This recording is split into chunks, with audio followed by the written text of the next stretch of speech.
los pastizales y los cultivos, ¿sí? En realidad había más coberturas, pero las reunía así, había arbustal ralo y arbustal denso, bosque ralo, bosque denso, etc.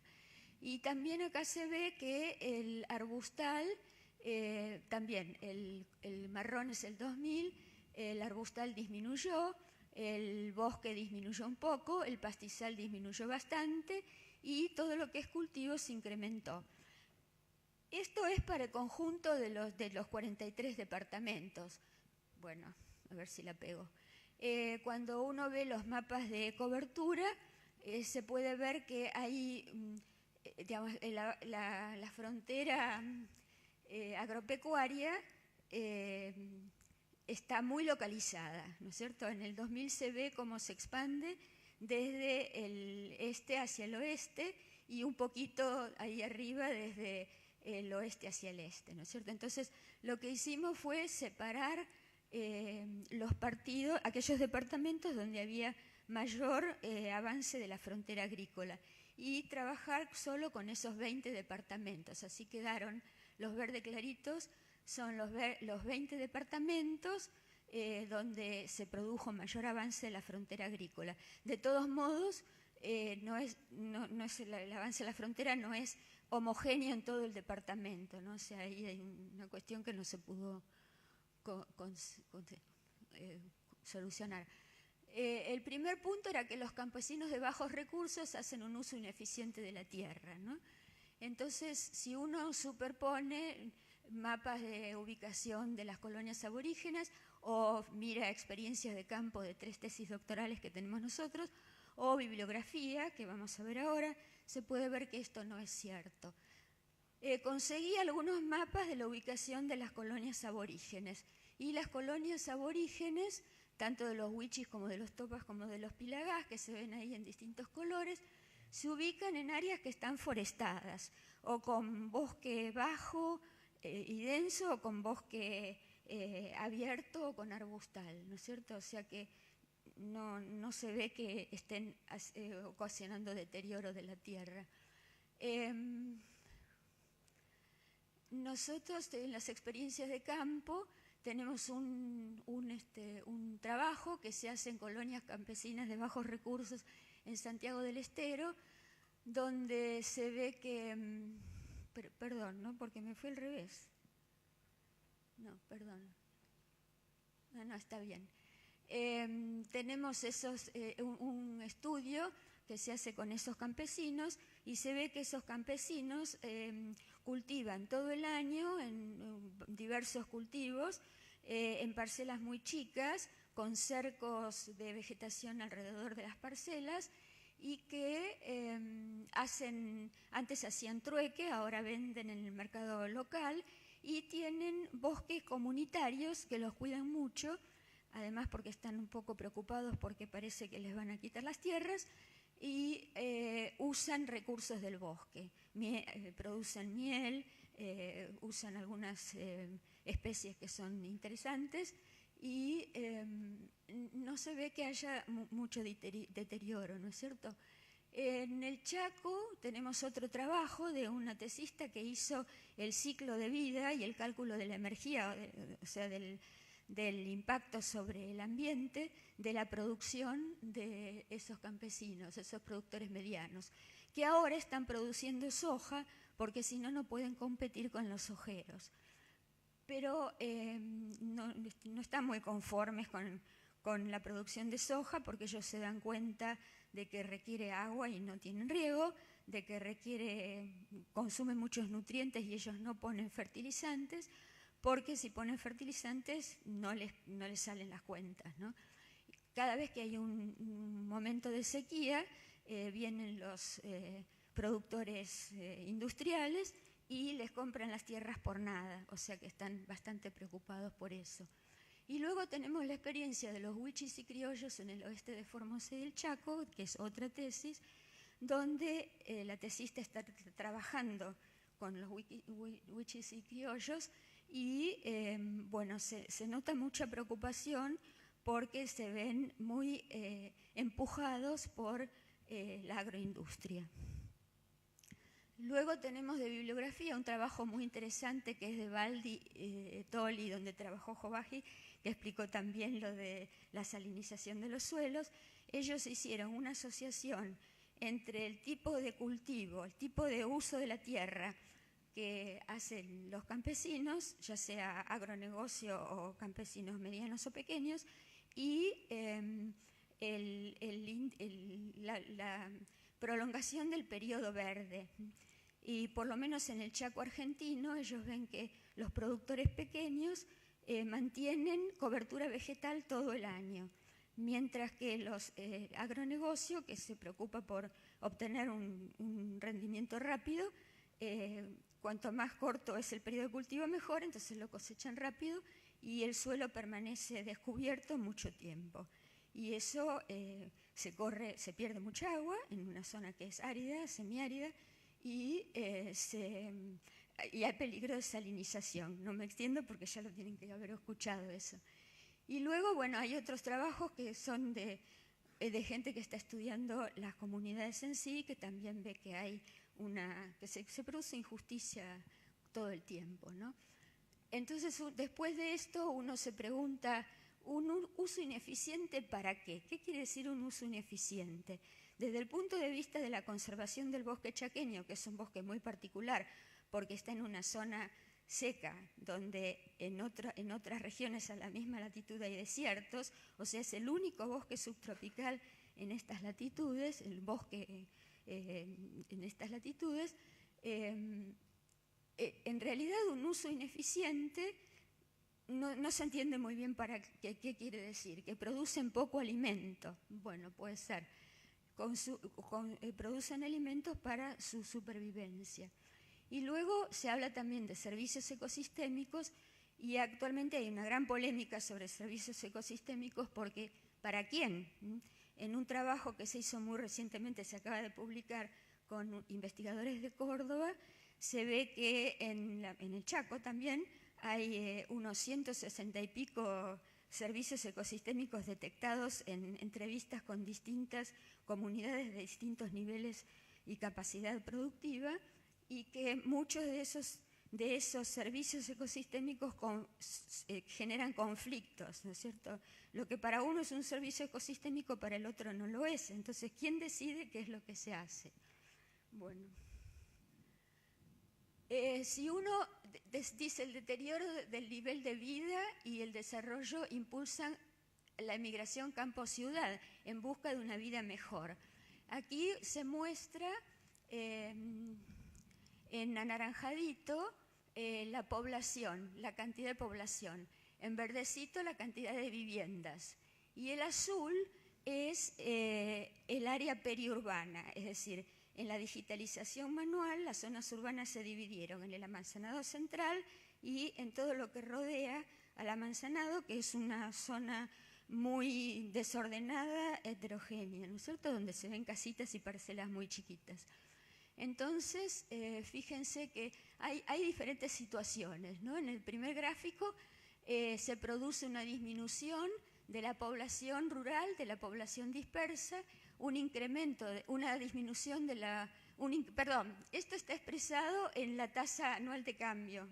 Valores menores que 0 significan una disminución y valores mayores que 0 significan un incremento.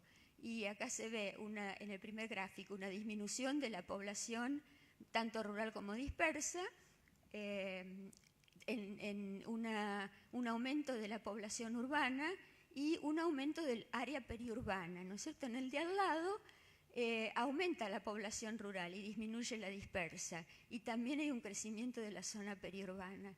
Y en casi todos ocurre un incremento muy grande de la zona periurbana, menos en los dos últimos, que es Anta y Capital. En Capital se entiende porque, bueno, es una zona muy urbanizada, entonces disminuye la zona periurbana, y en Anta no sé por qué, pero está disminuyendo también. Pero en la mayoría de los casos se produce un aumento de la zona periurbana. Si uno sintetiza esto, se ve que la expansión de la zona periurbana ocurre en el 65% de los departamentos, de esos 20 que entraron en esta parte del trabajo.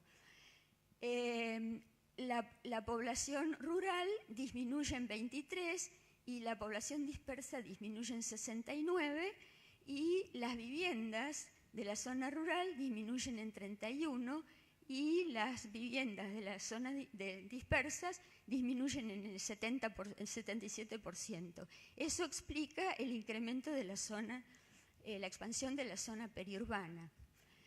En el 25% de esos 20 departamentos no hay cambio en la población rural, hay un incremento en la población rural, un incremento, hay un incremento también en la población dispersa y un incremento en la vivienda rural, y eso explicaría por qué hay una reducción de la zona periurbana. ¿Estamos? Pero en la mayoría de los casos hay un incremento de la zona periurbana. Entonces no se puede hablar de migración campo-ciudad, sino de migración campo-borde urbano, donde los habitantes están mucho peor que en la zona rural donde estaban antes, ¿no? Porque están en condiciones de villas de borde de ciudad. Bueno, lo otro que hicimos es que, bueno, se dice que los cultivos industriales se producen en las mejores tierras. Agarramos los mapas de suelos del INTA, que están en internet a disposición, el GeoSig, y podemos ver que, bueno, en la primera parte, acá tenemos los departamentos, los 20 que entraron, en la primera parte tenemos las principales limitantes, en la segunda parte tenemos los índices de productividad cartográfica, que es un indicador de la capacidad productiva de la tierra, y vemos en naranja las incongruencias, ¿no es cierto? Porque hay un gran avance de cultivos, la última columna es el crecimiento la tasa anual de crecimiento de los cultivos, ¿no? De cambio, y ahí son todos crecimientos. En todos crecen los cultivos, y donde está el naranja se ve que los cultivos están en las tierras de menor índice de productividad, e incluso están en suelos que tienen, por ejemplo, erosión hídrica actual, una limitante que es erosión hídrica actual.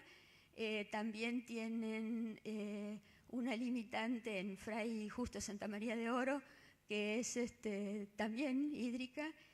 Hay limitantes de salinidad, etc.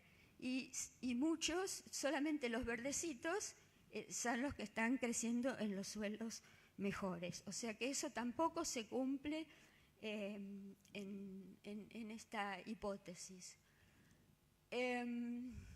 Luego dice que la liberación de tierras por los campesinos de bajos recursos y el alto rendimiento de los cultivos industriales impulsa la transición en el bosque. Cuando uno hace el modelo de cambio de uso de la tierra, se ve que se producen todas las transiciones posibles, en mayor o menor grado, pero las que predominan son el pastizal que pasa a cultivos, es el más invadido por los cultivos, el arbustal que pasa a cultivos, siempre hablamos de cultivos industriales, el bosque que pasa a cultivos, y hay una porción de bosque que pasa a pastizal. Hay otras, pero estas son las que predominan. Quiere decir que ninguno de esos supuestos que se usaron para el Amazonas, y que según yo creo tampoco se cumplieron en el Amazonas, porque hay alguna bibliografía que lo dice, y porque en esa época se generó un debate a través de revistas científicas que se llamó The Hamburger Connection, porque lo que hacían era desmontar para poner ganado, y ganado para las hamburguesas que se comían en Estados Unidos, según decía la gente.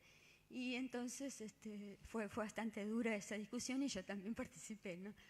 El desarrollo entendido como esta gente que propone esa hipótesis entiende el desarrollo como un crecimiento del conjunto de factores en una economía que es capitalista, que es neoliberal y que es globalizada. Ese tipo de desarrollo no llega a los campesinos de medios y bajos recursos. sobre todo cuando es globalizada. El impulsor primario de la emigración campo-ciudad no es el avance de las actividades agropecuarias industriales, es el avance de las actividades agropecuarias industriales y no el uso ineficiente de la tierra. Hay que pensar que esas colonias aborígenes e incluso los criollos, que hace muchas generaciones que están viviendo ahí, todavía tienen bosque o arbustal o cobertura del suelo con verde, mientras que todas las zonas de peladeros son el avance de las actividades agropecuarias industriales, tanto la ganadería con el Gatton Panic como la soja. En estos trabajos, que no mencioné los autores porque no quiero, pero también dicen que demonizan a los puestos. Y si uno compara, como vimos en las primeras imágenes, el área de los puestos es muy, como, no sé, 20, 30, 50 veces menos que el área de los cultivos industriales, ¿no? Los habitantes originales, aborígenes, criollos, campesinos de bajos y medios recursos, son los que garantizan la persistencia justamente del bosque, de lo que queda del bosque y de las áreas verdes.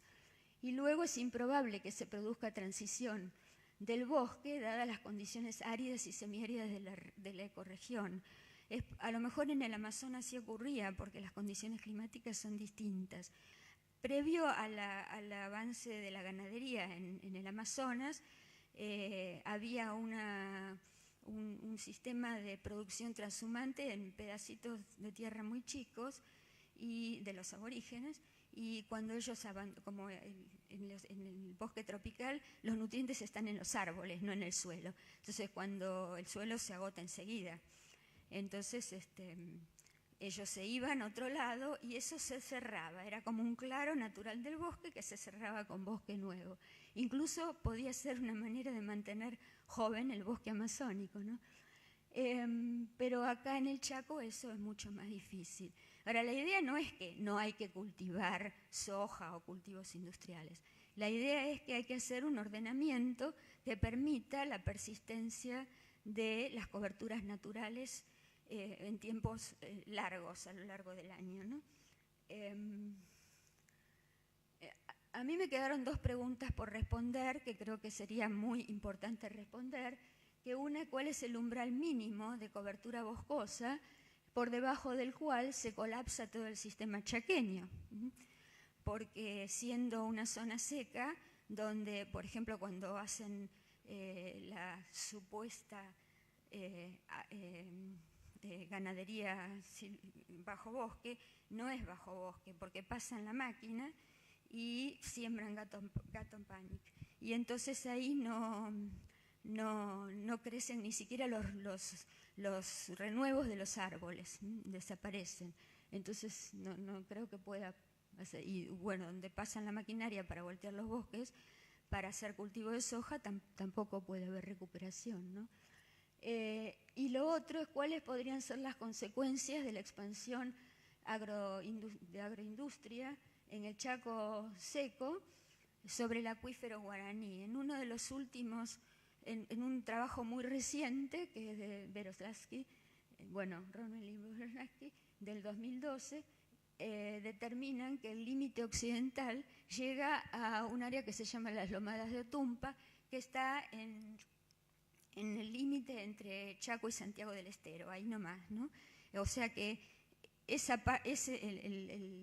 el acuífero guaraní, que es una fuente de agua increíble, puede estar sufriendo el proceso de evaporación y salinización del suelo por culpa de este proceso. No sé, nada más.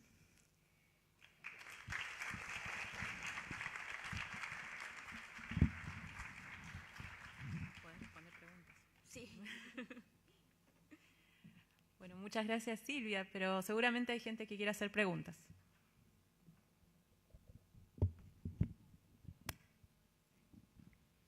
No me extendí en los métodos porque no hay tiempo y porque se usa una cantidad muy variada de métodos, ¿no? Hola, yo quería preguntar, no lo comentaste acá, porque hiciste una referencia a las pasturas implantadas, las megatérmicas. Si ustedes están viendo invasión por parte de esas pasturas implantadas, si fue una de las transiciones que ustedes encontraron o no estamos trabajando en esa zona. Nosotros estamos todos en la zona de soja. Esto es algo que se ve en la bibliografía, nada más. No veo transiciones. Lo que dice la bibliografía, hay varios trabajos hechos sobre eso que critican esta silvicultura, la ganadería debajo de los árboles, porque sacan muchos árboles, dejan muy pocos, y porque al pasar maquinaria para limpiar todo el sotobosque, se llevan los renuevos, hasta que salgan nuevos renuevos. No sé si podrán salir o no en esas condiciones. ¿Estamos? Sí, bueno, no sé si es tanto una pregunta como una reflexión. ¿Qué está pasando que estas leyes nacionales, ¿no?, de reglamento territorial de pueblos originarios, o la ley 26331, que sí debería resguardar el territorio de pueblos originarios? Sí. Bueno, ¿qué está pasando con esto, no? ¿Qué pasa con la provincia? ¿Qué pasa que eso no se respeta y que no tienen seguridad jurídica los pobladores? ¿Qué pasa con que no se cumple la Constitución? Artículo 41, ¿no es cierto? Claro, sí. Bueno, yo no te lo puedo contestar porque yo estoy en el Estado, pero verdaderamente es lo que uno siempre ve. Siempre gana el poder económico. Entonces, en toda esa zona chaqueña hay muchas ONGs, organizaciones, las que conozco por lo menos están haciendo una gran campaña para que se respeten los derechos de los aborígenes. Claro. Esto no, y de los criollos, ¿no? Esto no quiere decir que ellos van a tener que quedarse ahí haciendo lo que hicieron toda la vida. Se pueden mejorar sus condiciones, pero sin necesidad de destruir su cultura, ¿no? Claro. Entonces, lo que buscan esas ONG y lo que buscamos nosotros también cuando hablamos con la gente es que ellos se empoderen, porque de arriba para abajo no se solucionan las cosas. Las cosas se solucionan cuando la gente defiende sus derechos, o sea, de abajo hacia arriba. Y eso es lo que uno trata de hacer. Se hacen talleres, se les explican un montón de cosas, se les enseñó a usar GPS, se les enseñó a hacer mapas, a recorrer áreas y ver lo que está pasando. Con los wichis fue muy impresionante porque al principio no hablaba nadie, porque solamente el jefe tiene derecho a hablar. Entonces todo el mundo miraba al jefe o hablaban entre ellos. Bueno, eso cambió un poco. Ahora incluso participan los chicos, porque los chicos sí van a la escuela y saben leer y escribir, y los grandes no. Entonces se hicieron manuales para que comprendieran unas cuantas cosas. O sea, se hacen cosas, pero eso es muy lento y el Estado no apoya. Nosotros hemos mandado notas cuando nos enteramos que sacan camionadas de troncos gigantescos de árboles que ahora ya llegaron al borde del río a cortar, y nadie hace nada y nadie los detiene. Y mandamos cartas a la Secretaría del Ambiente y nos dieron muchas gracias por la preocupación y no pasó nada. Entonces yo no sé qué es lo que uno puede hacer. Me parece que lo que uno debe hacer es ayudarlos a que ellos se defiendan, darles las herramientas para que ellos puedan defenderse. Gracias. ¿Alguna otra pregunta?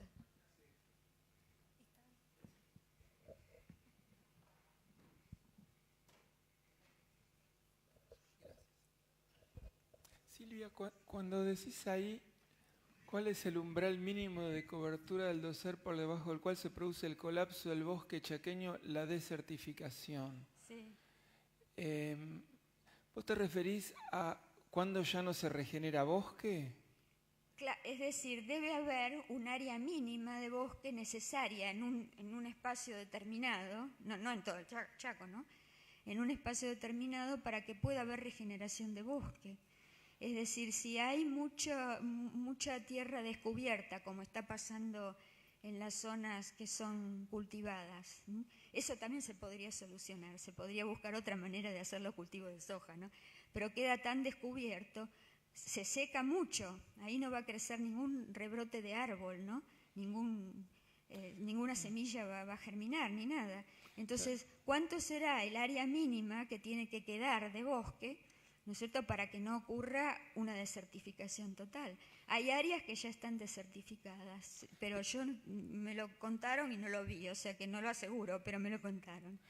Pero vos asumís o tenés datos de que si no crece el bosque, ¿eso va a desierto o simplemente hay una vegetación de transición de otro tipo? No, parecería que hay zonas donde ya no crece nada. Además, eso va a depender mucho del clima. Cuando viene una época de lluvia, una época húmeda, podría ser que hubiese algún rebrote de otro tipo de vegetación. Pero si viene una época de sequía larga, eso claro, se va deteriorando cada vez más, se va salinizando también. Eso es así. Y después, en las conclusiones, cuando planteabas el tema de la migración rural-urbana o periurbana, ahí me parece que hay dos factores, debe haber muchos, pero al menos dos factores, ¿no? Uno puede ser el que vos mencionás del avance de la agricultura industrial, pero me parece que además de eso hay una migración natural por la falta de medios que tiene la gente en el campo para la educación, para el trabajo, que en la ciudad, por más que parezca que viven en condiciones malas, por ahí tienen más posibilidades de trabajar o de generar recursos. Te aseguro que no. No tienen trabajo, no generan recursos. Incluso hay un cómic de esos que lo muestra claramente, ¿no? El hombre queriendo hacer en el borde de la ciudad lo mismo que hace en el campo. Si no están formados para eso. Yo creo que es posible, es decir, también se los critica porque deterioran el ambiente y cualquier biólogo sabe que cuando a los animales se los corre de un sitio y se tienen que concentrar en otro, pueden llegar a deteriorar su ambiente, a menos que encuentren algún corredor para salir para otro lado, ¿no? ¿Hasta dónde? Es decir, algunas de estas poblaciones que fueron corridas se reunieron con otras colonias y están todos juntos en un espacio más chico. O sea, eso está pasando. En los bordes de las ciudades no hay trabajo, no tienen nada, qué sé yo, qué te puedo decir. Y no viven en viviendas decentes, eso también es así. O sea, yo creo que se puede mejorar la situación de ellos. No, eso sin duda, pero digamos, yo preguntaba si no había un factor además del uso de la tierra. Por ejemplo, en zonas donde, no sé si hay muchas, pero donde no se produjo avance de agricultura de esa manera, ¿no hay migración? Aparentemente no. Ese es otro problema que tenemos. Las colonias aborígenes, los aborígenes y los criollos son los invisibles.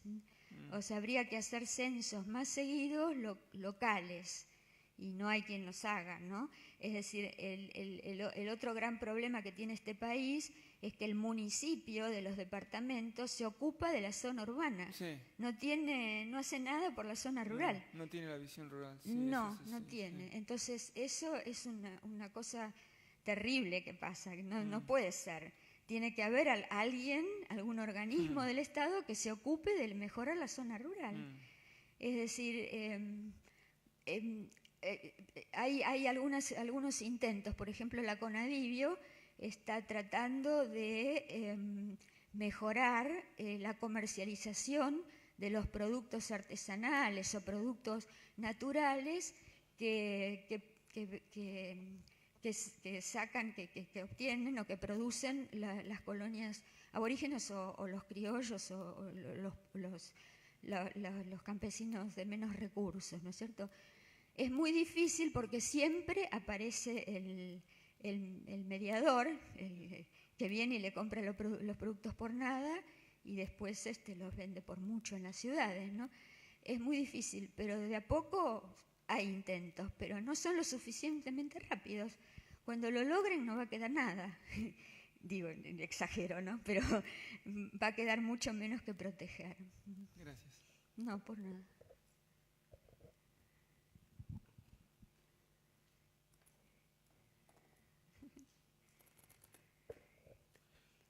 Silvia, me da curiosidad lo que planteás de que el bosque no vuelve.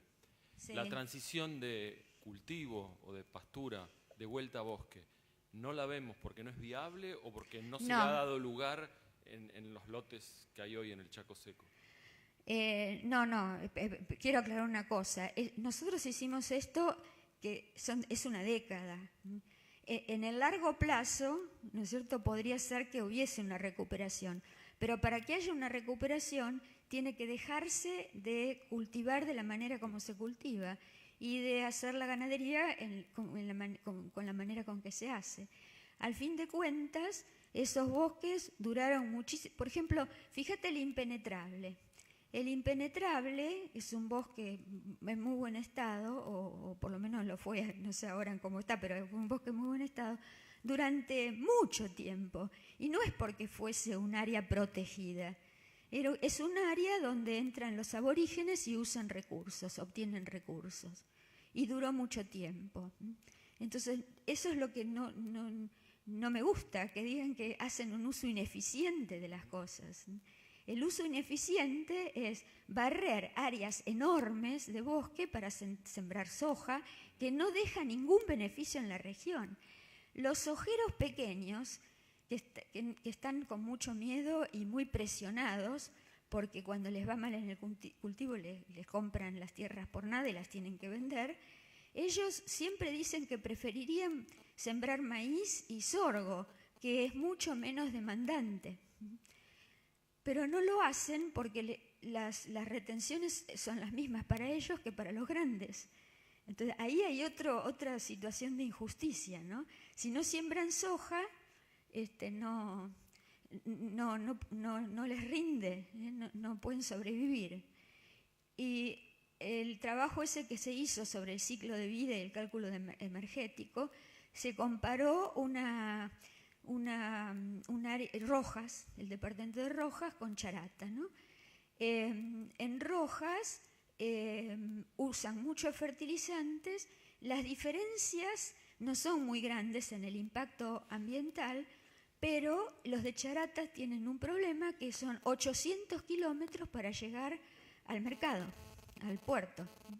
Entonces, eso no se calculó en el cálculo energético, porque está fuera del área de producción, ¿no es cierto? Pero si uno lo pone ahí, uno puede ver que lo que los otros gastan en fertilizantes, en Charata lo gastan a lo mejor más en transporte. Y no fertilizan. Quiere decir que en una zona como el Chaco, si no se fertiliza, ¿en cuánto tiempo se va a agotar ese suelo? Porque en la pampa deprimida hace muchísimo que están cultivando y se mantiene el rendimiento porque ahora últimamente al menos agregan fertilizantes. En el Chaco, que el suelo no es tan rico, no agregan fertilizantes. ¿Cuánto tiempo va a durar la producción con esas condiciones, ¿no?